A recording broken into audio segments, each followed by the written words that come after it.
everyone. Happy Saturday. I hope you're all doing well. My name's Claire and I am just hopping on to record a little live video for you all.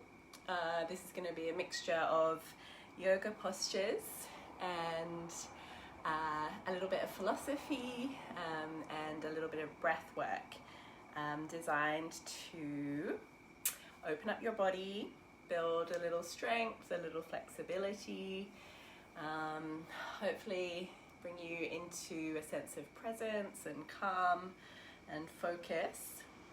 Sometimes in these live videos I say, oh, this is going to be about 15 minutes and then it's like half an hour. So let's say I have no idea how long this is going to go. We're just going to see what intuitively comes. So yeah, welcome. If you're jumped on and you're watching, don't feel like you got to stay the whole time if you can't stay right now today, because this live video is going to be saved on this Facebook group, so you can come back and watch it anytime. I definitely won't be offended if you hop off as well. So yeah. To start with, I'm just going to share some words from Byron Katie, who is a very well-known spiritual teacher, and she talks a lot about mindfulness. And these words have been really inspiring me the last couple of weeks, and some of you may have heard me talk about this before, especially if you've been in my classes this last week. So she writes, a thought is harmless unless we believe it. Yeah, a thought is harmless unless we believe it. And it's not our thoughts, but it is our attachments to our thoughts that cause us to suffer, that cause us pain. And attaching to a thought means believing it without any inquiry. So that's just such a great reminder. I love it so much that I've written it down and I've stuck it up on my wall, as I tend to do with lots of things. So if you were to look around my house, there's like these little notes everywhere because part of being human is that we forget. So we hear the teachings, we forget. We hear them again, we forget. So we really need to remind ourselves and surround ourselves as much as possible with the insight and with the teachings. So this is a really important one, that when we blindly believe our thoughts, then we kind of get stuck in this really small space. And over time and over years and years and years, we start to form all of these beliefs that are formed by these thoughts that we are just blindly accepting. So the practice of mindfulness, first of all, gives us a tool to let our mind settle, so that then we can see and look inward and notice, oh wow, there's all of these thoughts going around all of the time. That's kind of curious in itself. Like, why is there this voice in my head that is talking all the time? From the moment we wake up, like, oh, okay, what shall I do today? Right, I'm going to go put the coffee on. I'm going to go and get ready for work or get ready to see a friend. Blah, blah, blah, blah, blah. Need to do that, need to do that. Like, this voice is really incessant and it talks to us all the time. If we had like a friend or housemate who was in our house and was talking to us all the time, like our voice does, then we probably get a little bit annoyed and we might say, hey, can you be quiet or can you move out? But very often we don't question the voice that's going on in our head all the time. And I'd just like to point out now that that voice and those thoughts, they are not bad. Yeah, I agree, mind over matter. Yeah, thank you, Keith.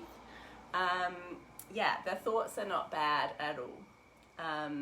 They just are what they are. So as Byron Katie writes, it's only a problem if we believe them.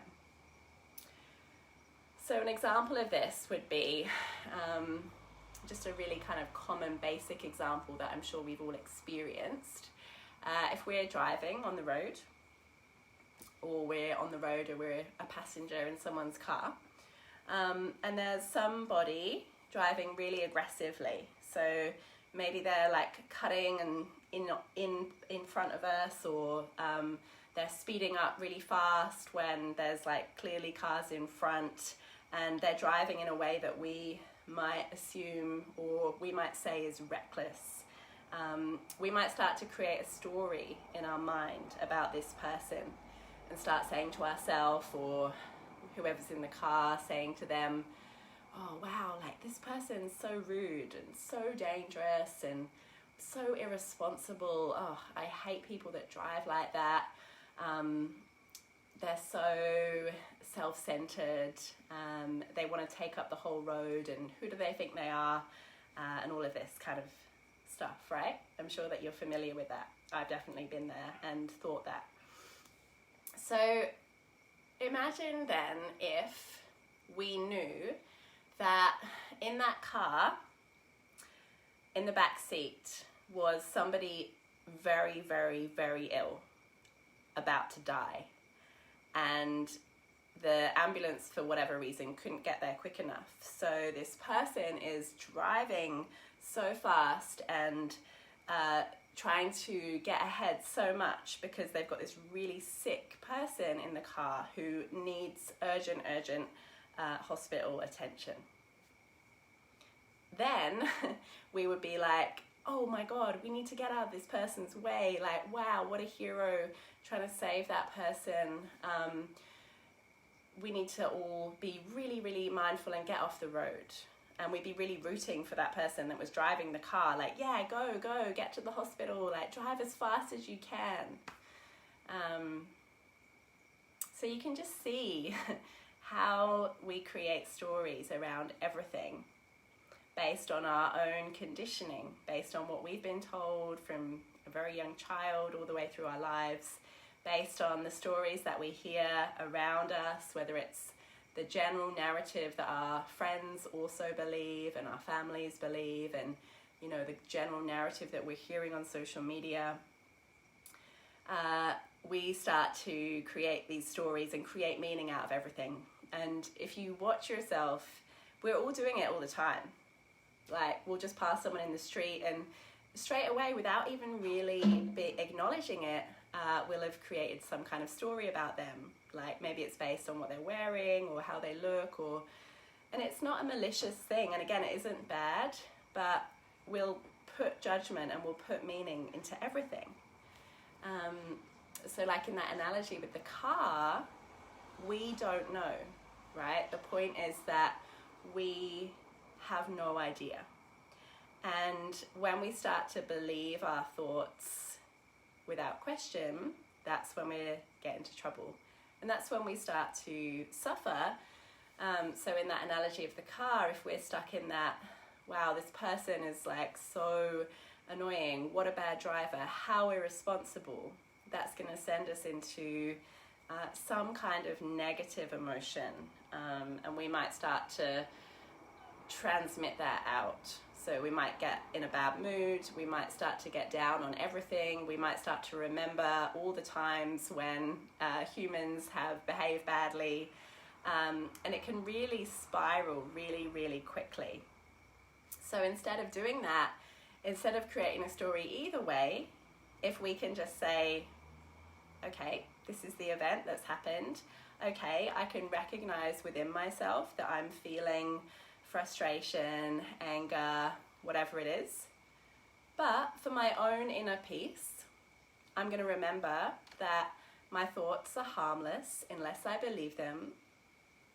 And it's not my thoughts, but it's the attachment to the thoughts that's going to cause me pain. I'm going to choose to let this incident go and then come back into the present moment and be grateful for everything that I have in my life. So that has been a very, very useful, important teaching for me. I've heard this in, many, many different ways over the years. It's really the fundamental teachings of mindfulness, is to see things as they really are, rather than seeing things as we are through our own conditioned lens. So I really invite you to notice that. So tonight, tomorrow, the next day, throughout the rest of your life, notice the thoughts, notice the assumptions that you're making, notice the stories that are coming up. And instead of getting really involved and tied up in the story and letting that feed any emotional response, see if you can take that practice of looking at whatever's coming up and then creating some space around it by having the insight and the courage to say to yourself, you know what, I actually have no idea. I don't know. That story that I just made up in my head isn't necessarily true. And if we all really do that and practice that, and it's definitely not easy, and we do forget and remember, but if we can all practice that and also be together on this path and talk to each other about it, like question others, is this really true? Then I think that the world would become a much more peaceful place. So now we're just going to practice for a little while. And firstly, we're going to practice a meditation. So you've already maybe been sitting for a while. I don't know what you're doing when you're watching this, but we're just going to stretch the legs out. Give your legs a shake. And then come to find a comfortable seat. So maybe you're cross-legged, maybe you're kneeling. You can also do this lying down. You don't have to sit up, especially if that's really uncomfortable for you. And just let your shoulders relax.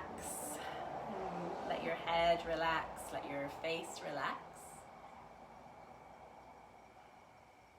And then either close your eyes if that's comfortable, or just gently soften the gaze and look down the tip of your nose. So the first stage in mindfulness meditation is to gain a little bit of clarity by giving the mind something to focus on. We usually use the breath. So in this case, we're going to use the breath and practice Apanasati meditation, which simply means mindfulness of breath. The word apana is the Pali word for breath, and sati is the Pali word for mindfulness. So start to observe your own natural rhythm of breath.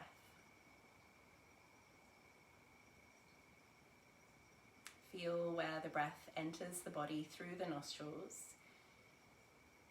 Notice if the breath is coming in both nostrils evenly, or maybe the left or the right more than the other. Maybe you can't tell, and that's fine. And then notice as the breath leaves the body. So can you feel your breath leaving, maybe at the nostrils or the top lip? And for the next couple of minutes, focus your attention on this natural flow of breath. See if you can pay attention to every single breath that comes in and comes out. I'm going to leave you to do that in silence just for a little while, and then we'll come back together.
notice where your attention is right now without judgment.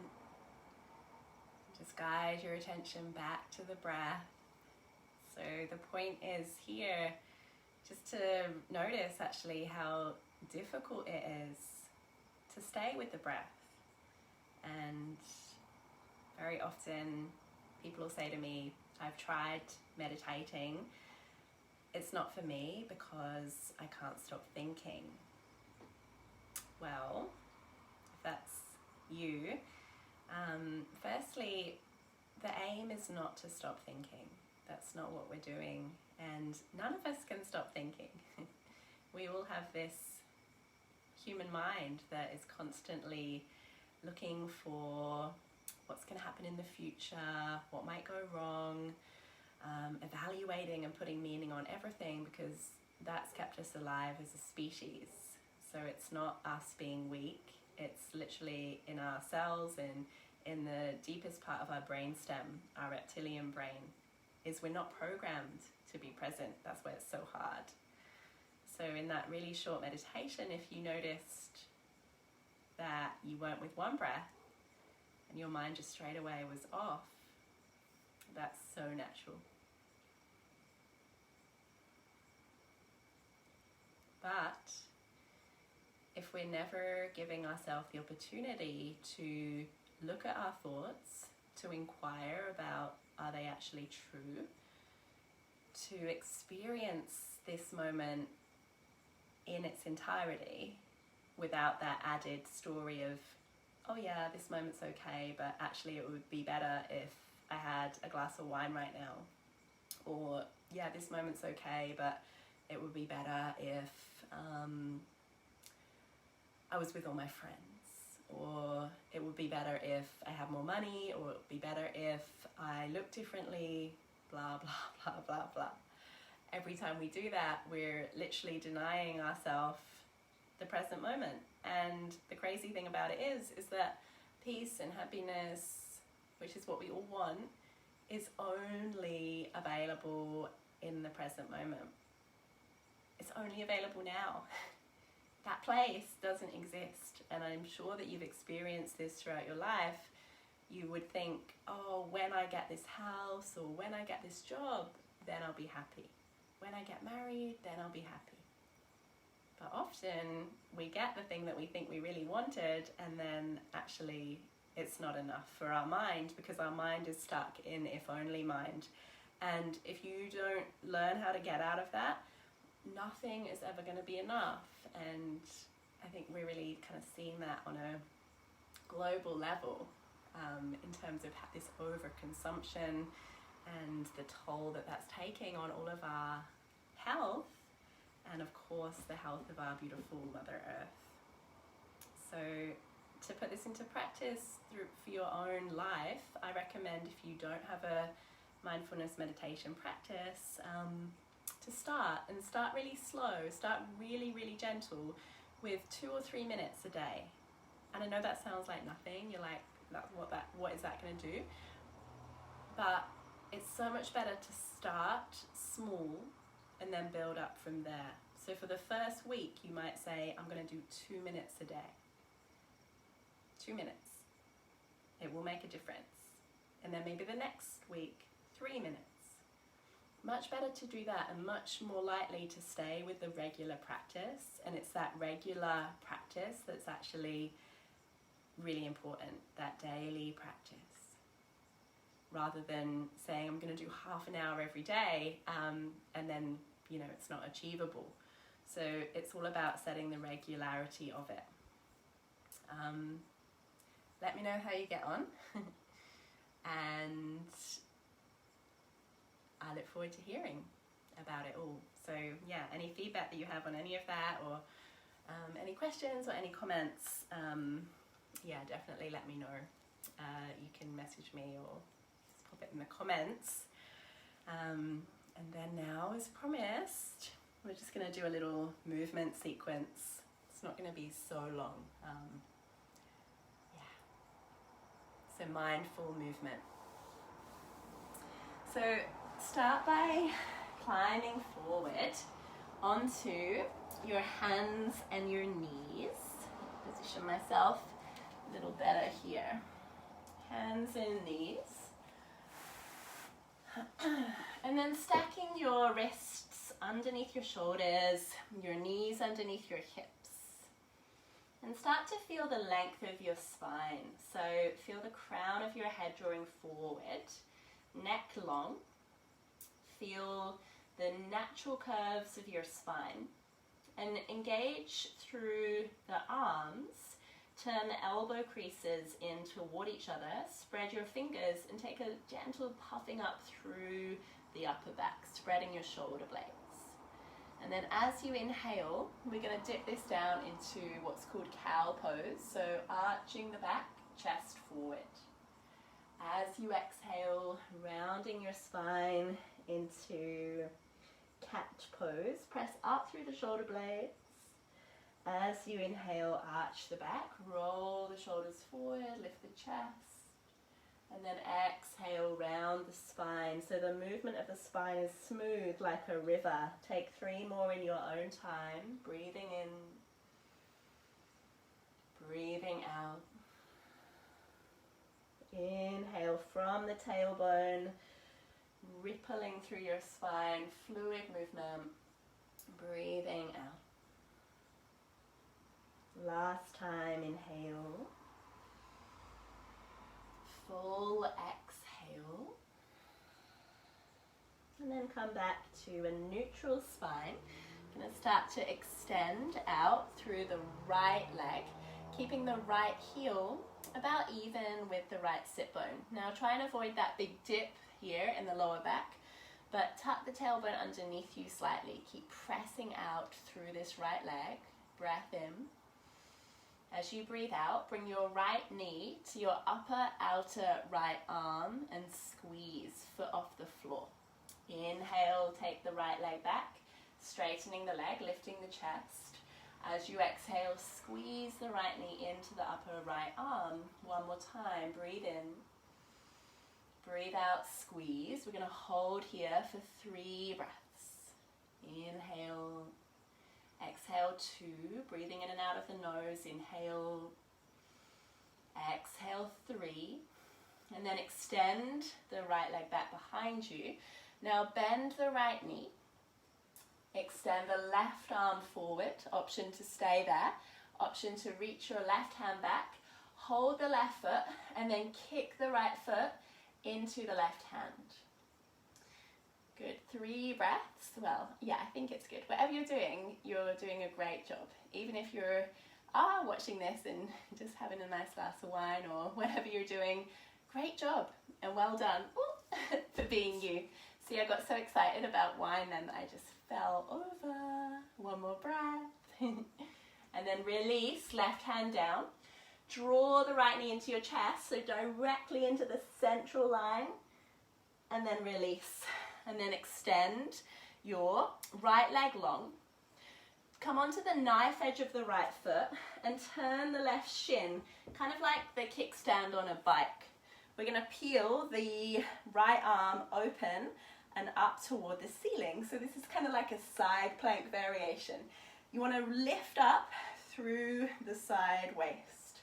You can either stay there, that might be enough, or lift your right leg off the floor, balancing here, and then maybe extend your right arm so you're stretching through the side body. Really press out through the right heel. Last breath in. As you exhale, lower, right hand down, right knee down. Take the knees wider, toes together, press back into a child's pose. Bring the forehead to the earth. Stretch out your arms. Let your hips sink back as much as they will. Breathing fully all the way up and down the length of your spine. Breath in, breath out. As you inhale, come back up to that same hands and knees shape. As you inhale, straighten the left leg behind you, so opposite side. Draw the lower ribs in toward the spine. So if you've got quite a bendy lower back, you might have a tendency to sort of sag a little like that. So to avoid that, ribs in and then press into your hands and spread the scapula. So puff up between your shoulder blades. Take one more breath. As you exhale, draw the left knee to the upper outer left arm. Inhale, take it back. Exhale, squeeze upper outer arm. Inhale, take it back. Last time. Exhale, squeeze upper outer left arm. Draw the lower belly in, holding here for 3. Exhale, 2. Breathe in. Breathe out, 1. And then take the leg directly back behind you. Flex through the foot. Bend your left knee. So you might stay there, that's plenty maybe. Or extend the right arm. Reach back, right hand, left foot. And then lift up. I hope you can see me okay. I feel like it might be a little bit dark. I do have a lamp that I haven't put together yet because I'm very lazy sometimes. And also I hate putting furniture together. So if anyone wants to put this lamp together for me, I would be down with that. Only joking, I think I can do it. But yeah, if you want to, that's also fine. One more breath. And then from here, you're gonna squeeze the left knee in directly into your chest. Tuck your chin to your chest. Shoulders over the wrists. Squeezing through the lower belly. Okay, good. And then straighten the left leg out. Come onto the knife edge. This is a little bit of a weird movement, but you're gonna turn the right shin out like a kickstand. I'm gonna have my back to you now, apologies. You're gonna lift up through the left arm, draw the lower belly in, draw the front ribs in so you're really nice and tall through the spine. Tucking your chin so your neck's not kind of hanging and disconnecting, but the line of the spine is long. Either stay or lift the left leg off the floor. Extend the left arm maybe up and over your head, stretching through the side body.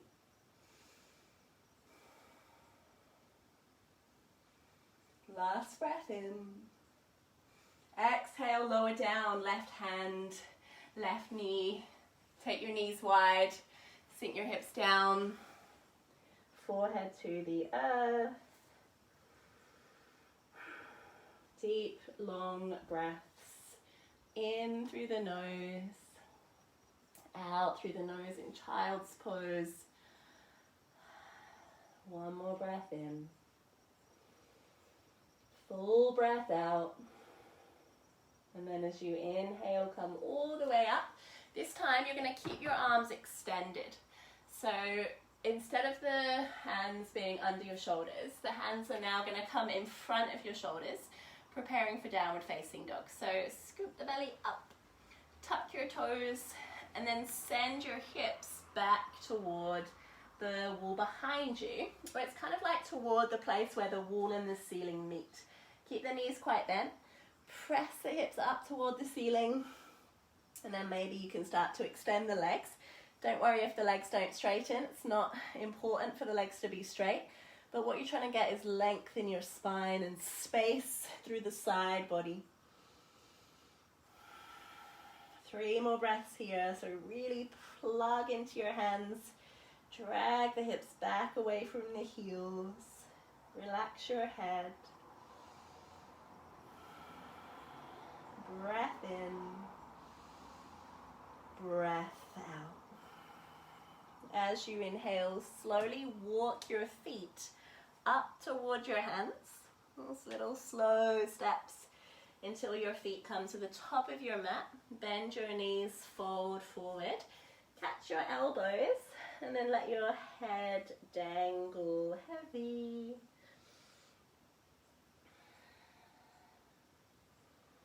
Sway from side to side. One more breath. And then you're going to bend your knees. Turn the toes out and then come down into a squat position. So knees wide, spine long. I'm just going to move back a little bit so you can see me properly. What you want to avoid here is rounding. So if you're doing this is like what we always do, right? When we're typing, when we're driving, when we're looking at our phones. Now, try and lengthen through the spine. Press the press the elbows into the inner thighs. The feet can be as wide as you need. Maybe the heels are off the floor, that's fine. So chin tucking, back of the neck long. Stay here. I'm going to turn around so that you can see me. And I'm going to twist this. So bring your right hand, press the right arm into the inner right thigh. Sweep the left arm up. Either stay there or turn the left hand back behind you. Reach back behind you. Maybe your right hand is going to hold the left wrist and you're going to pull on the left arm, but just be mindful of the shoulders. So it's like a gentle, loving pull. Binding here, looking up over your left shoulder or your right here. Wherever you are, we've got one more breath in. Full breath out. And then together we're going to unbind, or if you didn't bind, just stay there. It's a beautiful chest opener. Bring hands down to center, lift tall. Second side. Press your left arm into the left inner leg. So you kind of create like an anchor and then sweep the right arm up slowly as if you were moving through syrup. Look up towards the right fingers. Again, tuck your chin gently so the neck stays long. Option to stay or turn the palm, reach back with the left hand to hold the right wrist. Keep drawing that right shoulder back. So good for opening up the chest, opening up your hips. One more breath. And then as you inhale, extend both arms. And then bring hands to your heart. And then come to sit down on the floor. Hug your knees in toward each other. And then the last pose we'll take in this little mini sequence is a side opening shape. So extend your left leg long. I'm going to mirror you because that's just what I do.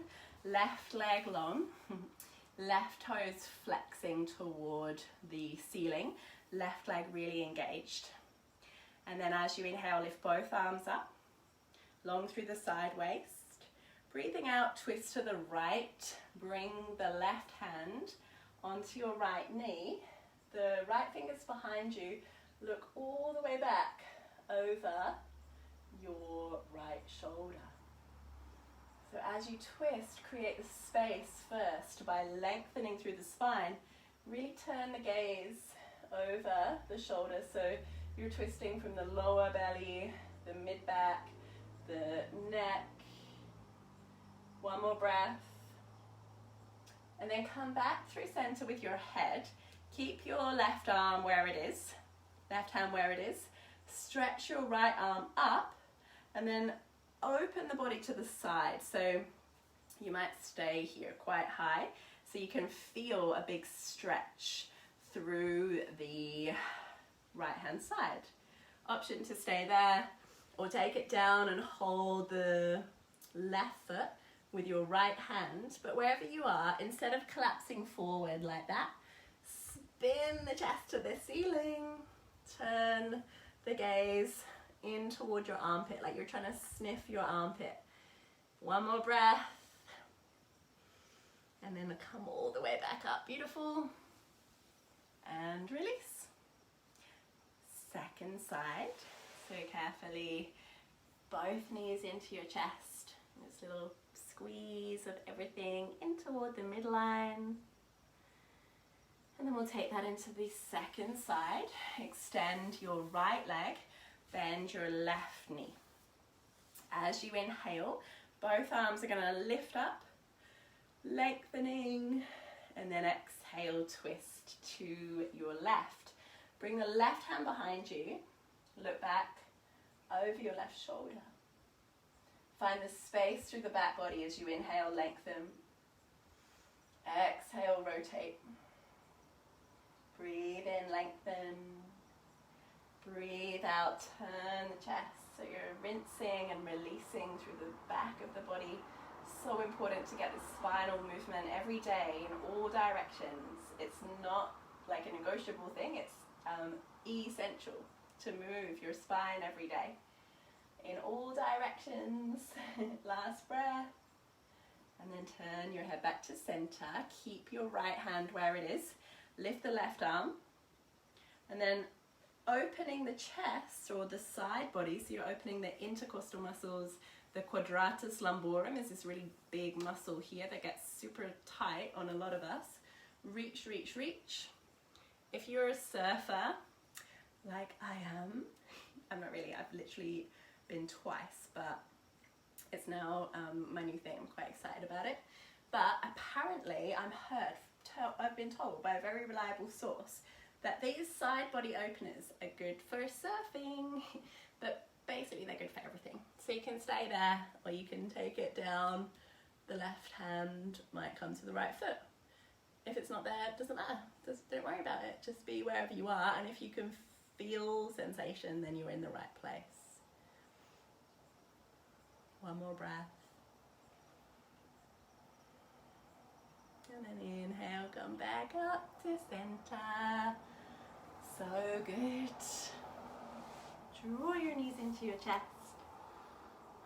Give yourself a little squeeze.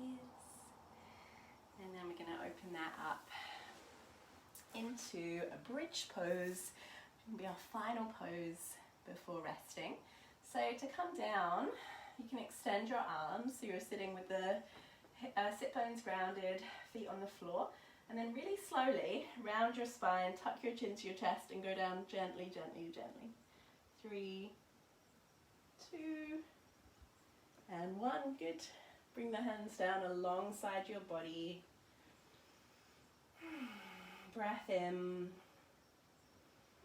breath out. Drop the tailbone underneath you. Inhale, lift your hips as high as you can. Option 1, extend your arms, palms face each other, fingers point toward the ceiling. Instead of letting the legs wing out, try and encourage the inner thighs to rotate inward. So you're like you're squeezing a block or squeezing something between your thighs. You can either stay there or interlock your hands behind you and press the hands and the feet down. Option to stay there.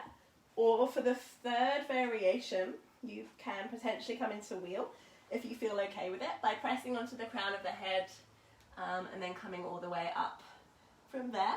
If you're in wheel, there's the potential to walk your hands towards your feet. So you're really getting that good back arch happening. Use the legs. Press down into your feet. Wherever you are, we've got 3 more breaths.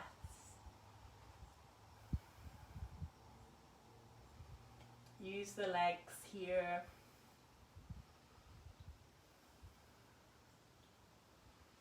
And then exhale, touch into chest. Slowly come on down from whichever variation you've chosen. Draw your knees into your chest. Draw the the nose towards your knee. Give everything a little hug. And then you're going to rest in Shavasana, lying down position. Just a really relaxed shape with the body here. Lie down, close your eyes, and feel into your body. Notice how the blood might be flowing through your body. Maybe it feels more apparent, that feeling of blood flowing. Maybe you can feel your energy, your electromagnetic current moving through your body. Maybe you can feel this like a tingling through your fingers or your toes or the whole body maybe. And as you breathe in, silently repeat to yourself, I am here. As you breathe out, silently repeat, I let go. Breathing in, I am here. Breathing out, I let go.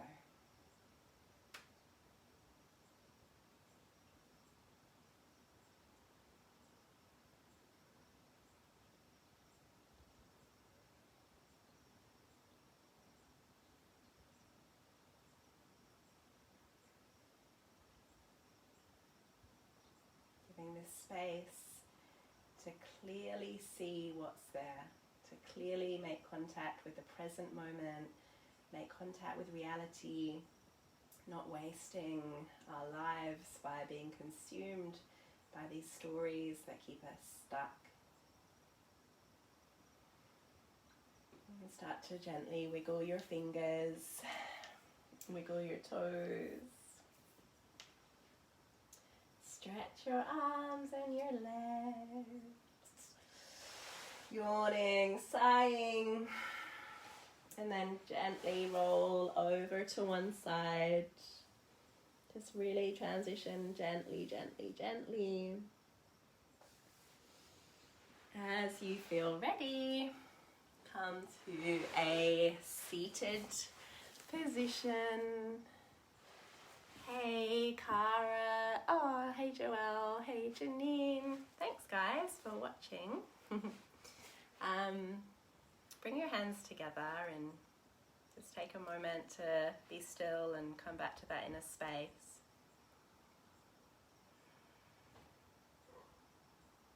A thought is harmless unless we believe it.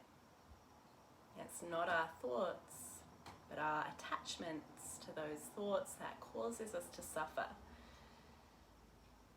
Attaching to a thought means believing it without inquiring. So may we all use this practice to become more authentic, kinder, more loving, more peaceful, to make peace with ourselves, to make peace with the world around us, to be as present as possible so we don't miss a thing in this very fleeting life. Bring the heel of the hands to your forehead. Gently bow your spine down. Namaste. Thank you, everybody. Hope you enjoyed that little mini practice. If you literally just joined, then don't worry, because this video is going to be saved on this page, so you can watch it at any time. Maybe share it with your friends, invite them to the group. I'll be offering one of these like little free sequences about once a week. Might not be exactly once a week because this is me we're talking about and I don't know what structure means. So yeah, if you haven't already signed up for our Zoom classes, would highly recommend. We've got about 25 classes a week live streamed via Zoom, just like when we had the studio. Bit of a reduced timetable, but we've still got 3-4 classes on every day. Some awesome teachers, and the option for members to watch all of those classes back at any time as well. So yeah, please hop onto the website for more information, or message me. Thank you. Good night.